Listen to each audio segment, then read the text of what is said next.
Assalamu alaikum guys, welcome to day 2 of 10.2. So yesterday we did the simple interest and today we are doing compounded interest. So the compounded interest formula is a little bit more intense. It's a little bit more, what do you want to call it, a little bit more difficult to do, but it's not impossible, especially since you have a calculator. But we need to understand every part of it. So the formula is A is equal to P, parentheses open 1, plus R over N, parentheses close, and then N and T. So let's understand every single part of it. A is account balance. So in other words, remember when you were using simple interest, I equals to PRT, you would end up with the interest, right? But this time, when you're using this formula, whatever answer you get at the end, you are actually getting the account balance. Okay, so what's going to be sitting in the account after you calculate everything? The P is still the same thing. It's the principal, the initial amount that you're investing.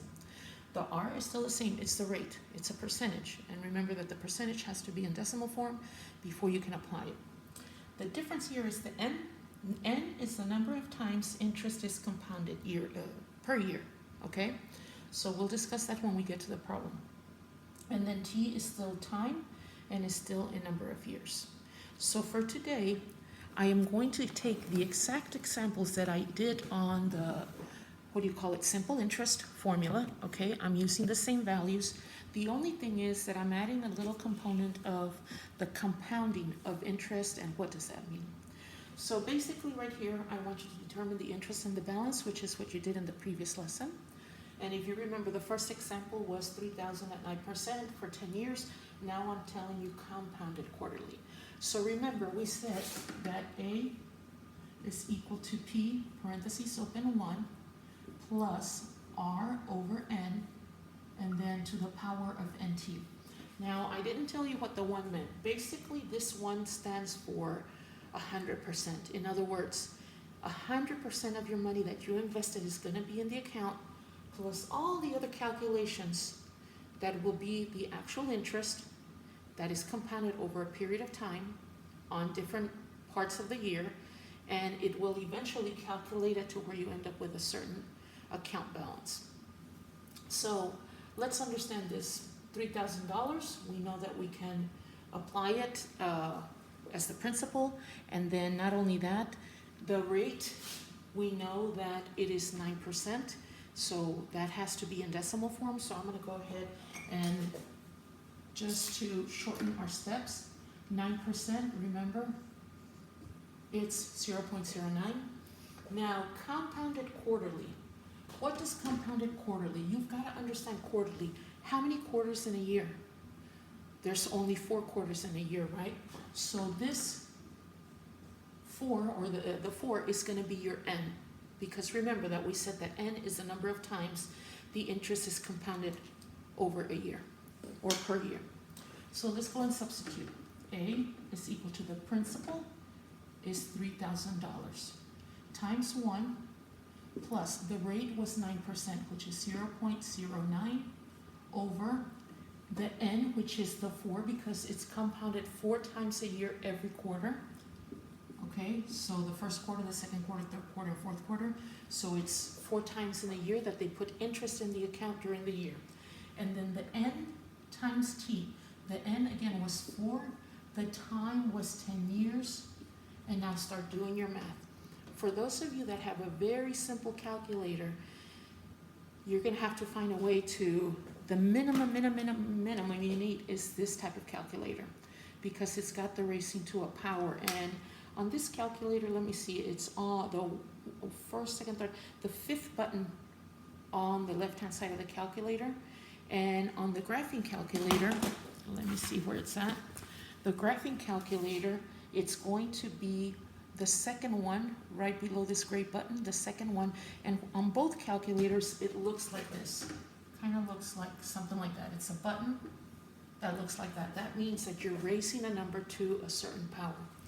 So let's do the math anyways.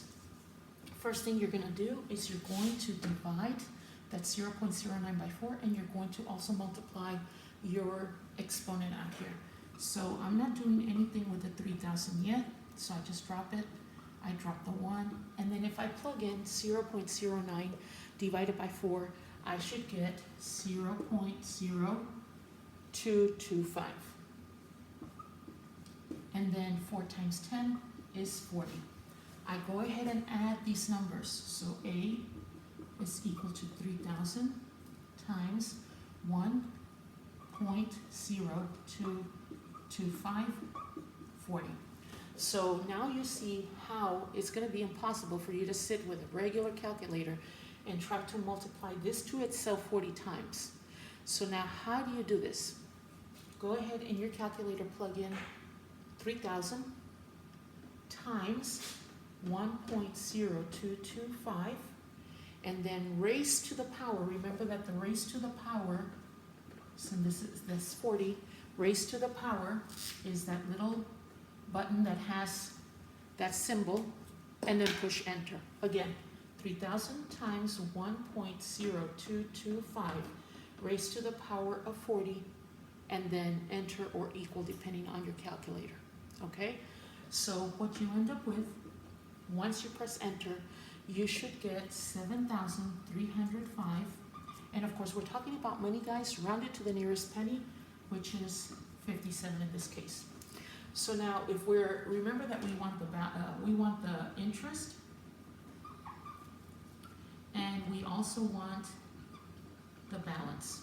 And remember that I said the A means account balance, right? So this is the easy one. So the account balance is $7,305.57. Now the interest, remember that we initially put 3,000, right? So what we need to do now is from this amount, subtract 3,000, and what would it give us? It would give us how much interest was earned in the account. So I don't think you'll see that bottom part. Sorry about that, guys. But right here, the $7,305.57 minus 3,000 gives us $4,305.57. Don't forget your dollar sign.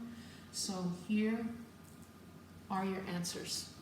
Now, if you don't have a calculator, join somebody, call one of your friends, work with it together, do step by step so you can help each other out on the values. I'm okay with that, because at this point, guys, I'm not really going to be testing you on it, but I do want you to learn, and I do want you to learn how to use a calculator. Now, the next example, we're still doing the same, and we're doing the second example that we did yesterday. And I'm hoping that you took notes. So the second example was the investment was $1,500 at 4.25%. And then on this one, we're going to say it's compounded monthly. And it's going to be for a total of, I believe it was 5 years. So again, A is equal to P, parentheses open 1, plus R over N, parentheses close, and then N T. So let's go to our percentage. Remember that 4.25% is 4.25, and then how is 4.25 in decimal form if it's still in percent form? Remember that it becomes 0.0425. And the word monthly, how many months in a year, guys? 12, okay? So every month, at the end of the month, they're gonna add interest into your account, okay? So here we go. A is equal to the principal, which is 1,500, times 1 plus the rate, 0.0425 over 12, parentheses close, and then the N is 12, and the time is for a total of 5 years. So now do the math on this division part and that exponent. So area is equal to 1,500 plus 1, or rather times 1 plus. And if you divide 0.0425 by 12, you're going to get an extremely long decimal. So please write it down, 0.00, and then it is 354,166, and I think it goes at least to, 11 or 12 digits, depending on the calculator you're using. Then what's 12 times 5? That exponent is 60, okay? And remember that when we're going to be plugging it in, We need to leave a marker here that is going to be raised to the 60th power. So next step, area is equal to 1,500, and then it's 1.00354166667, and it's raised to the power of 60. So don't forget that we're using raised to the power of 60. Now the red thing right there, guys, you don't have to put it on your notes, but I'm just reminding you, when you plug it in the calculator, that's what the button you're supposed to be using. So when you multiply all this, remember 1,500 times, put 1.00035416667, and then raise it to the power of 60, and then push enter. When you do that, the number that you're supposed to get is 1854, and remember we're talking about money, 0.45. So interest and balance. Remember the balance is 1854.45. That's the easy one. 1854.45. And then in order to get the interest, all you have to do is subtract the initial investment of 1,500 from the balance, and it should give you $354.45. Okay, so for today's assignment, you're going to do, yesterday you did 1, 3, and 5. Today you're doing the rest of the problems, including 7. And I did say that I would mention how can you find the answer to number 7. I kind of mentioned it a little bit when I'm talking about compounded interest. What happens, in other words, you're compounded monthly. Every month they add interest. So the first month they add interest, the second month they add interest, the third month they add more interest. So I want you to compare your questions 1 and 2 to each other, 3 and 4 to each other, 3 and 4 to each other, and 5 and 6 to each other, and then answer the question, which one is earning more? So you'll be able to tell from your math. Now, the question is explain why. So another hint is go to textbook page 701. So again, textbook page 701. Read the difference between simple interest and compounded interest, and that might help you answer question number 7. If you have any questions, don't hesitate to come to class, inshallah. Assalamu alaikum, guys.